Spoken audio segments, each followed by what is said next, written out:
Hei Hotman, jaga mulutmu ya. Kalau kau masih disukai oleh rakyat, utamanya di Jakarta ini, berlaku yang sopan ya. Jaga mulut ya. Anda kenal saya pun tahu Anda, dan Anda pernah diskors gara-gara ribut sama saya ya. Itu aja yang saudara Hotman ingat-ingat ya. Jadi jangan belagak manggil kakek. Lu tidak bisa jadi kakek karena tidak punya keturunan. Oke guys, ini menjadi sebuah berita yang menarik, dimana setelah Hotman Paris nyindir Ahok, kini banyak orang ramai-ramai sindir balik Hotman Paris. Berikut ini kita rangkum beberapa video sindiran para netizen, bahkan sindiran para tokoh untuk Hotman Paris. Mari kita saksikan guys. Dan Ahok pintar memanfaatkan panggung supaya kasus-kasus yang selama ini terpendam jadi terangkat ke permukaan.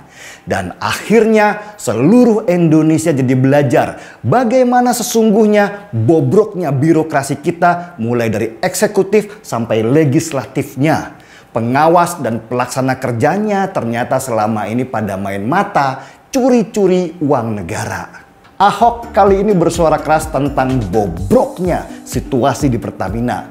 Mulai dari kesukaan Pertamina ngutang, birokrasi di dalamnya yang aut-autan, sampai ketidakmampuan mereka menjadi perusahaan besar selevel Petronas Malaysia. You tidak sebanding dengan Ahok. Ahok tuh masih ada ratingnya di atas ya. Jadi lawyer tuh jangan sombong ya. Di atas langit masih ada langit ya. Kekayaan itu untuk you, bukannya untuk rakyat. Makanya kita ingin bongkar siapa sebenarnya yang mencuri uang Pertamina ini. Nah, itu kan supaya dikembalikan lagi kepada negara uang itu. Koruptornya digantung, kalau hukumannya ada ya, dihukum seberat-beratnya. Asetnya disita, diambil oleh negara, dikembalikan kepada negara. Nah, inilah kita berharap memang Pak Prabowo ini dengan statement setiap saat pada event-event tertentu memberantas korupsi ya, membasmi para koruptor. Nah, itu kan saya pikir satu dengungan yang harus kita tanggapi secara positif, bahwa ke depan ini bangsa ini harus maju gitu, tidak lari di tempat. Jangan you bela-belain koruptor laganya. Lu lebih menyerang pribadinya Ahok, tidak membahas secara substansi masalah mega korupsi yang terjadi di Pertamina. Lu melakukan penyerangan pribadi kepada Ahok. Yang kedua, lu bilang kenapa Ahok nggak buka suara saat dia menjabat komisaris. Bang, lu mikir ya, tugas komisaris utama itu bukan eksekutor harian yang mengawasi semua transaksi, tetapi komisaris utama itu tugasnya adalah mengawasi segala kebijakan dan strategi perusahaan, lebih ke situ, bukan nangkep para korupsi yang ada di perusahaan. Lagi pula, balik lagi gue bilang ya, komisaris utama itu tidak mutlak memiliki wewenang untuk mengawas ya, karena di dalam Pertamina sendiri itu ada dewan pengawas, bahkan BPK sendiri juga pengawas, dan di anak perusahaannya sendiri pun ada dewan pengawas, ada komisaris utama. Jadi nggak bisa hanya Ahok yang lu serang. Ahok kan hanya mengatakan apa adanya. Emang salah ya ketika Ahok baru membahasnya, membongkarnya sekarang? Salahnya di mana? Secara logika, misalnya ada seorang perempuan selama bertahun-tahun dilecehkan, dan akhirnya perempuan itu baru buka suara sekarang ini. Ya mungkin kan ada faktor-faktor yang menyebabkan si perempuan ini baru buka suara. Nah, itu pula yang terjadi dengan Ahok. Mungkin ada faktor-faktor dan indikator-indikator lainnya yang akhirnya menyebabkan Ahok kemarin-kemarin gak buka suara. Kan lu tau lah sistem pemerintahan di Indonesia seperti apa dan bagaimana. Ya simpel aja deh Bang Hotman, kalau narasi lu ini benar, pasti akan banyak yang membela lu. Buktinya banyak banget hujatan dan caci maki sama lu setelah nyerang Ahok. Karena di mata orang-orang saat ini Ahok itu orang yang bersih, orang yang tegas, yang transparansi. Sementara lu, orang udah ngeliat lu tuh gak lebih kayak buzzer murahan sekarang. Nyinyir banget lu Bang Hotman, miris gua, lawyer kaliber dunia yang terkenal seantero jagat raya. Skandal korupsi yang disinyalir ngelibatin banyak pihak ini bakalan dilimpahin ke satu orang doang, yaitu Ahok. Karena dia udah menyatakan siap ngebongkar skandal korupsi ini. Harusnya bangsa ini berterima kasih ke Ahok yang mau ngebongkar skandal korupsi ini. Tapi sayangnya, abis dia menyatakan siap ngebongkar skandal korupsi ini, hidup Ahok justru dalam bahaya. Karena kelihatannya dia bakalan dijadiin kambing hitam atau dikorbankan dengan cara apapun. Karena kelihatan banget ada orkestrasi dari pasukan buzzer Jokowi untuk mengkambing hitamkan Ahok dalam skandal korupsi Pertamina ini. Dan pasukan buzzernya Jokowi ini gak mungkin gerak kalau nggak ada instruksi dari juragannya. Logikanya nih ya, gak mungkin si Jokowi nggak tahu tentang skandal korupsi ini. Kalau nilai korupsinya masih puluhan atau ratusan juta, mungkin Jokowi nggak ngeh. Tapi ini sampai 1000-an triliun, bos. Nggak mungkin presiden nggak tahu. Apalagi si Jokowi ngaku kalau dia itu sering banget dapat laporan intelijen. Dan yang namanya intelijen, semut di dalam lubang aja bisa ketahuan. Apalagi korupsi yang jumlahnya 1000-an triliun. Mungkin itulah sebabnya kenapa Jokowi nyuruh para buzzernya buru-buru alihin isu ini ke Ahok. Nah, supaya isu ini nggak nyampe ke dia duluan, metode serangan mereka adalah kill the messenger atau bunuh si pembawa pesan. Bunuh di sini maksudnya adalah bunuh karakternya. Supaya apapun yang diomongin itu nggak lagi dipercaya publik walaupun itu adalah kebenarannya. Ini adalah metode yang klasik yang terus dipakai dari zaman dulu pas gua masih ngedukung Jokowi dan ternyata masih dipakai sampai sekarang. Siapapun lawannya Jokowi bakalan dicari kelemahannya. Kalau nggak nemu kelemahannya, bikin fitnah, karang cerita, pakai buzzer dan influencer yang banyak. Terus kondisiin media. Pokoknya lakuin semua cara untuk menghancurkan kredibilitasnya ini orang. Hai juga Bang Hotman, jumpa lagi dengan Widya. Bang Hotman, saya juga panas dengan cop-cop Anda yang gak karuan. Di Singapura pula. Nih Bang Hotman, ya saya kritik sedikit ya buat Anda. Anda sebagai senior, orang yang miliarder, sebagai pengacara senior, jangan bela mafia. Nih begini, ya. Ini kan perusahaan Pertamina itu perusahaan milik negara, bukan swasta.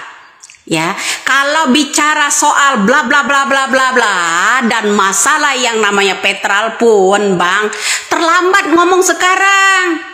Ya, coba perhatiin tahun 80-an, ya, petrol itu dipegang siapa? Siapa komisarisnya? Siapa yang ada di dalamnya? Kerjasama sama siapa?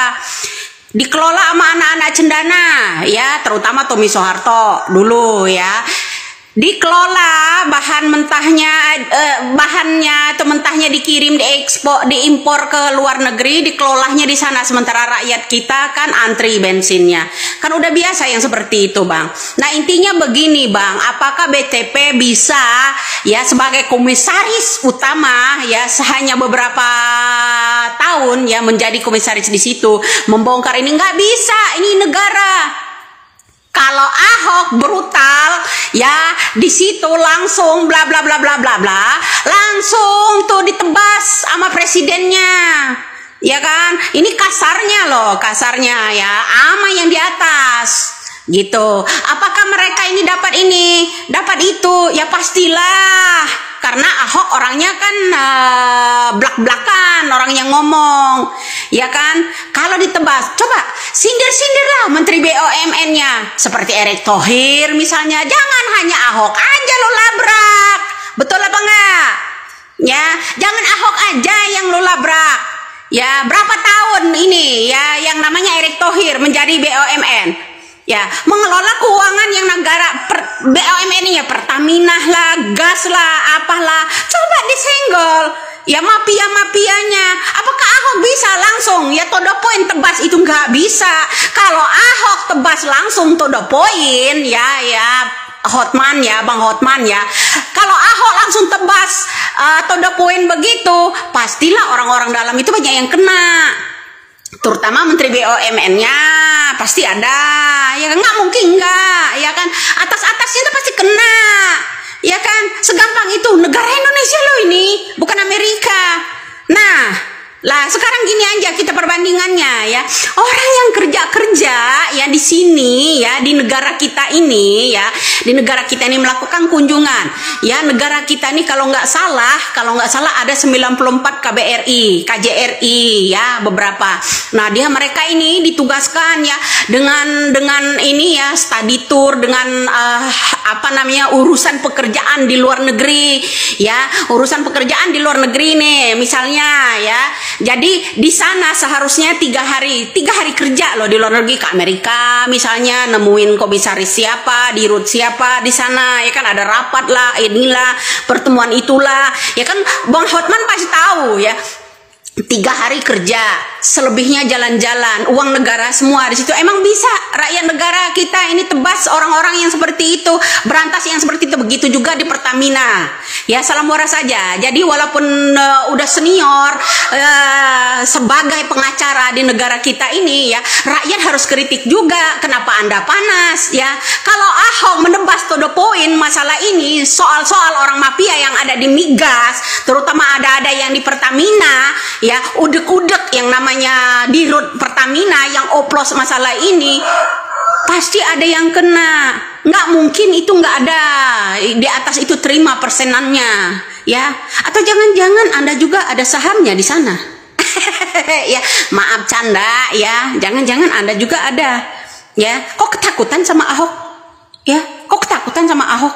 Ahok juga punya bukti, rekaman-rekaman mereka ya, yang kerjasama, makanya dia juga sanggup. Kalau dia Kejagung berani panggil dia akan datang. Siapa aja yang akan bongkar, siapa aja, pejabat mana saja yang akan terseret ya. Apakah ada Polri pelindungnya, ada petinggi Polri misalnya ya, apakah ada itu orang-orang BUMN ya, menterinya misalnya begitu. Seneng lah kalau Anda benar-benar membela negara kita nih, bela yang benar, jangan asal jiplak. Ya kan, coba kalau orang lain asal jiplak, ya kan, rame. Terus bahas tuh masalah korupsi juga ya. Ini tentang mafia yang ada di Pertamina. Ya, dari dulu saya bilang ya, yang namanya lembaga-lembaga itu ada 21 lembaga yang diciptakan orang-orang sebelumnya, dipangkas ya dari 21 menjadi 8 lembaga, tinggal 4 lembaga itu kemarin, ya kan.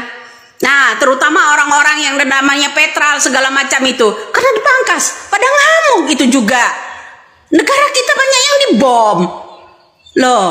Kemudian semenjak yang namanya Ahok jadi komisaris di situ juga, emang nggak sadar yang namanya Hotman Paris ini, kalau tangki Pertamina itu banyak yang terbakar sebelumnya, ya kan. Ahok juga menjaga negara kita ini akan dihancurkan, dibakar sana, dibakar sini, ya kan. Tangki kita udah berapa banyak dibakar akibat cuilan yang namanya sentilan dari Ahok. Bahaya nggak kira-kira? Bisa nggak? Kalau emang bisa, coba cuap-cuap ya, senggol bos orang-orang dirut-dirutnya ya, sekalian BUMN-nya, paham? Halo Bang Hotman, saya rasa Anda salah satu pengacara yang namanya udah sangat terkenal banget ya, kaliber internasional ya kan. Saya lihat video Anda tadi pagi ngoceh-ngoceh, woi Ahok berisik loh, apalah seperti itu ya. Kamu itu kan komut, kamu seharusnya bisa kayak begini. Bang Hotman, kayak nggak tahu aja bang. Ente tinggal di mana? Kayak nggak tahu aja negara kita kayak mana. Ya kan bang? Anda menyamakan komut bang, kalau di perusahaan yang lain ya, perusahaan swasta atau apapun itu, mungkin bisa bang kayak begitu. Tapi kalau di negara kita, apalagi itu perusahaan negara bang, ya kan, BUMN bang, nggak bisa kayak begitu bos. Nah, nggak usah, sesimpel aja deh bang ngejelasinnya ya. Urusan Petral dari zaman kapan sih? Dari zaman kapan kayak begitu? Zaman Tommy Soeharto sama Bambang. Jual minyak mentah kita ke luar negeri, mereka yang dapat komisi. terus nanti diolah di luar negeri, dibeli lagi sama Indonesia. Mereka lagi yang dapat komisi. Rakyat cuma kebagian apa ya? Kebagian ngantri bensin doang, kebagian ngantri minyak tanah doang. Bang, jelasin sama publik yang bener bang. Jangan kayak gitu. Udah sekelas ente loh, masih aja bohongin orang. Bisa BTP bergerak kayak gitu? Nggak bisa juga. Kalau bosnya nggak ini, yang ada dia yang dipecat sama bosnya.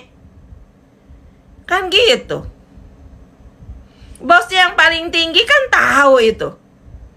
Mau siapapun itu presidennya. Mohon maaf ya, setelah Soeharto berganti presiden bergulir-gulir, ada 2 orang loh yang menjabat selama 10 tahun. Ada SBY, jenderal. Apakah dia bisa benahin Pertamina? Enggak. Anaknya main enggak? Nah, lu cari tahu deh tuh. Jokowi 10 tahun menjabat. Katanya gak gentar sama koruptor, bla bla bla bla, pengen beresin ini itu. Dulu gue percaya sama dia karena alasan itu juga salah satunya. Pada kenyataannya, bisa gak diberesin? Gak bisa juga. Gak bisa bos, mau siapapun itu presidennya. Gak usah ngajarin apa nih, mohon maaf ya. Nih, pembohongan publik, pembodohan publik, gue bingung nih. Apa yang sedang lo lakukan? Kok sekelas lo jadi kayak buzzer sih bang? Gue ngerti lah, keluarga penguasa ya salah satu klien besar lo. Tapi ya gak gitu juga bang, gak usah juga lo ikutan jadi buzzer.